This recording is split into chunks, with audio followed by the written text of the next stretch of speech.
శుభోదయం. న్యాయం అందరి హక్కు.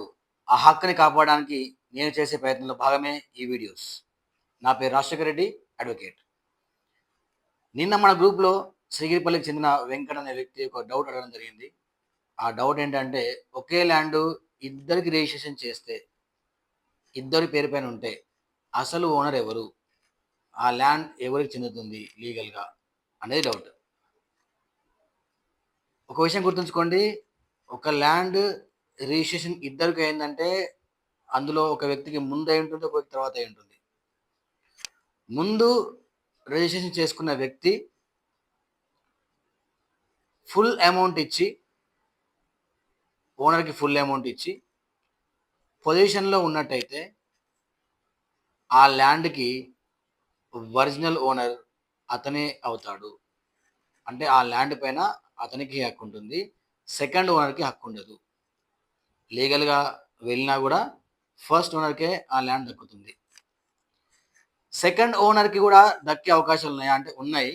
ఎప్పుడు అంటే ఒకవేళ ఫస్ట్ రిజిస్ట్రేషన్ చేసుకున్నటువంటి వ్యక్తి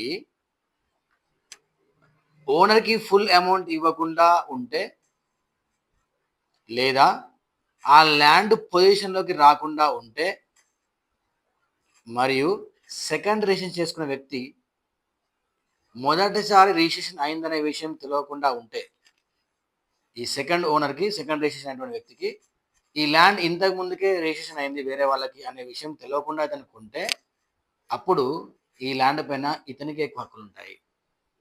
సో మీరు ఎంక్వైరీ చేయాలి, ఎవరు ఒరిజినల్ ఓనర్ అని చెప్పేసి. ఫస్ట్ ల్యాండ్ ఓనర్ పొజిషన్కి ఉన్నాడా లేదా, అతను ఓనర్కి ఫుల్ అమౌంట్ ఇచ్చాడా లేదా అని చెప్పేసి. అసలు ఇక్కడ తప్పు ఎవరిది? ఫస్ట్ ఓనర్దా, సెకండ్ ఓనర్దా? అంటే ఫస్ట్ రిజిస్ట్రేషన్ చేసుకున్న వ్యక్తి, సెకండ్ రిజిస్ట్రేషన్ చేసుకున్న వ్యక్తి, అంటే ఇద్దరిది ఎవరిది కాదు. ఎందుకంటే ఒకరికి తెలియకుండా ఇంకొకరికి ఉన్నారు కాబట్టి. తప్పు ఎవరిది? అమ్మిన వ్యక్తిది.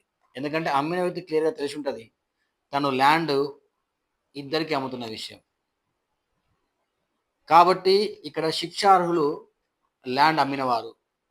కాబట్టి మొదటి వ్యక్తి మోసపోతే మొదటి వ్యక్తి, రెండవ వ్యక్తి మోసపోయినట్లయితే రెండవ వ్యక్తి ల్యాండ్ అమ్మిన వ్యక్తి పైన కేసు వేయొచ్చు. Section 406 criminal breach of contract, section 420 cheating, ఈ రెండు కేసులు వేయొచ్చు. ఈ రెండు సెక్షన్ల ప్రకారం కేసులు వేయొచ్చు.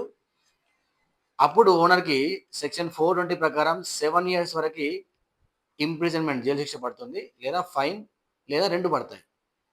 406 ప్రకారం 3 years వరకు ఇంప్రిజన్మెంట్, లేదా ఫైన్, లేదా రెండు పడతాయి. సో మీరు అతని పైన కేసు వేస్తే అతను ఆటోమేటిక్గా